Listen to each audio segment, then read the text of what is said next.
Hey everyone, welcome back. Today we're diving into a brand new explainer on a truly fascinating source text.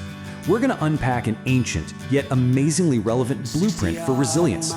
We'll be looking closely at the historical life and teachings of Jesus to pull out a highly practical 6-part toolkit for inner fortitude. You know, we've all been there, right? You just hit that wall where your physical and emotional strength completely runs out. The daily grind, the unexpected challenges, life can get intensely heavy sometimes. And when that universal human experience of absolute fragility hits, the big question this source text poses to us is simply this: where exactly do we turn to keep going? Okay, let's dive into this, because the core premise of our source material here is actually quite profound. It argues that genuine resilience, it doesn't come from physical might. It doesn't even come from sheer white-knuckled willpower. It comes from a deep, profound spiritual fortitude. The text suggests that Jesus didn't just lecture people about being strong. His actual day-to-day actions demonstrated a completely different inside-out way of finding strength. So, here is our game plan for today. We'll start with the quest for resilience. Then we'll look at mindset, trust and faith. Third is action, prayer and service. Fourth, release, forgiveness and acceptance. And finally, we'll wrap up with the path of true strength. Starting off with Section 1, the quest for resilience. Moving right along into Section 2, mindset, focusing on trust and faith. Now, what's really interesting about this is how the text insists that before we can take any meaningful external action during a crisis, our internal perspective literally has to shift first. The overarching narrative makes one thing crystal clear. True resilience isn't about just gritting your teeth and battling life's storms entirely on your own. Our text actually combines two of its secrets, trusting completely in the divine and having faith during tough times, into one cohesive mindset strategy. This is your foundation, guys. It's all about anchoring your mind completely before the storm even hits. The source brilliantly contrasts our totally natural human urge to rely on ourselves with the concept of trusting in God. Think about it. When you're in a jam, your first instinct is to find a quick, physical solution, right? The text highlights the story of Jesus fasting in the wilderness for 40 days. When he's tempted to just turn stones into bread, which, let's be honest, is a completely understandable urge when you're starving, he refuses, choosing instead to place his trust entirely in God's word. The source also parallels this with David facing Goliath. David didn't rely on standard armor or his own physical strength. He placed the control firmly in higher hands. And that leads directly into this whole concept of having faith under extreme pressure. There's this incredible anecdote where Jesus and his disciples are caught in a massive, fierce storm on the Sea of Galilee. I mean, the boat is practically sinking, panic is everywhere, and what is Jesus doing? He's asleep. When his terrified followers frantically wake him up, he just asks, "Why are you so afraid, you of little faith?" It dramatically illustrates that active trust should completely override your situational panic. So according to the text, we can define faith in adversity as an active trust in God's goodness and power, pushing past those physical limitations even when the solutions are completely invisible to you. The source supports this with the story of a chronically ill woman who believed that simply touching Jesus' clothes would heal her, and it uses the metaphor of a tiny mustard seed. The big takeaway? The text insists that where you place your faith matters way more than how big it is. All right, let's hit Section 3, action, prayer, and service. Okay, so once you've got that internal mindset locked in, the text tells us we need external, active habits to actually build up that fortitude. Pillar 2 is all about external action, specifically praying constantly and serving others selflessly. The text makes a really compelling argument here that resilience isn't just passive endurance. You actively build it through a continuous, unbroken connection to the divine, and this is kind of surprising, by intentionally shifting your focus away from your own problems and toward the needs of other people. Let's move to and see how this builds a really practical framework for us. The source actually breaks prayer down from some abstract religious concept into a highly actionable, continuous dialogue using the famous Lord's Prayer.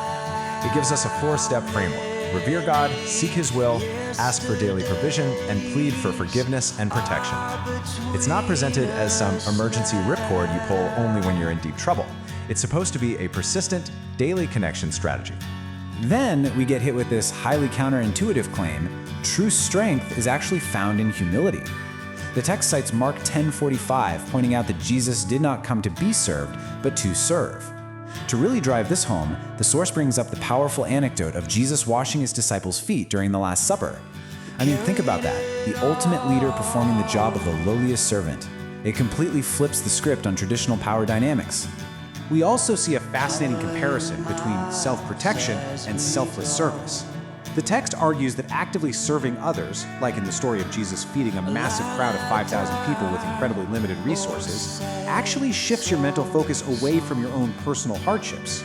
It claims that by giving to others, our own inner strength is beautifully renewed through empathy and compassion. It's a total win-win. Moving into Section 4, Release, Forgiveness, and Acceptance. This brings us to what is, honestly, probably the most challenging phase. Pillar 3 focuses on the incomprehensible spiritual strength required to just let go. It asks us to forgive wholeheartedly and accept God's will. The source material argues that desperately holding on to control and nursing old resentments are massive drains on your energy and your spirit. Because of that, navigating this release phase is presented as the absolute ultimate test of a person's inner resilience. The text draws a very stark contrast right here. It asserts that holding on to resentment literally makes you a prisoner of your own bitterness, while wholehearted forgiveness brings true, lasting freedom. The source references some extreme examples to prove this point, like Jesus on the cross forgiving his executioners, or the Old Testament figure Joseph forgiving the very brothers who sold him into slavery. It frames forgiveness not as rolling over or being weak, but as an immense, almost superhuman display of power. And this brilliantly illustrates how incredibly practical the text gets. It maps out a clear path to reconciliation from the book of Matthew. It literally says, if you remember a grievance, stop exactly what you are doing. Leave your gift right there at the altar. Go actively reconcile with that person and only then return. It drives home the point that forgiveness isn't just some warm, fuzzy internal feeling. It is a required active step you have to take. But perhaps the absolute hardest form of release is acceptance. The text points to Jesus in the Garden of Gethsemane, praying, "Not my will, but yours be done." The source really highlights the immense tension here. There's the totally normal human desire to avoid pain and suffering, clashing with the ultimate strength found in submitting to a higher divine plan, even when you know it's going to hurt. The text defines this level of acceptance as active trust that a higher, wiser plan is at work, even amidst profound pain. And to prove this, the source does not shy away from the really intense narratives. It references Abraham being asked to sacrifice his son Isaac, and Job inexplicably losing absolutely everything he had. These stories are used to demonstrate that accepting sovereignty, even when it makes absolutely zero sense to you in the moment, is the absolute pinnacle of this resilience toolkit. Finally, Section 5, the path of true strength. All right, it's time to connect these ancient pillars directly back to your everyday life. So, the crucial point is that this source text doesn't just offer abstract, high-level theology, it gives us a highly actionable resilience toolkit. We've taken those 6 secrets and built them into this unified structure for you. Mindset, shifting your trust away from just yourself and onto the divine. Action, connecting continuously through prayer and selflessly serving others. And release, the immense power of letting go of grudges and finally surrendering your personal control. Which leaves us with this final, incredibly important question to ponder as we wrap up. I want you to look at your own life right now. What heavy burdens are you still trying to carry entirely with your own strength? I challenge you to apply some of this countercultural wisdom from our source to your week. Just consider what might happen if you step back, surrendered a little bit of that desperate control, and use this toolkit to uncover a much deeper inner fortitude.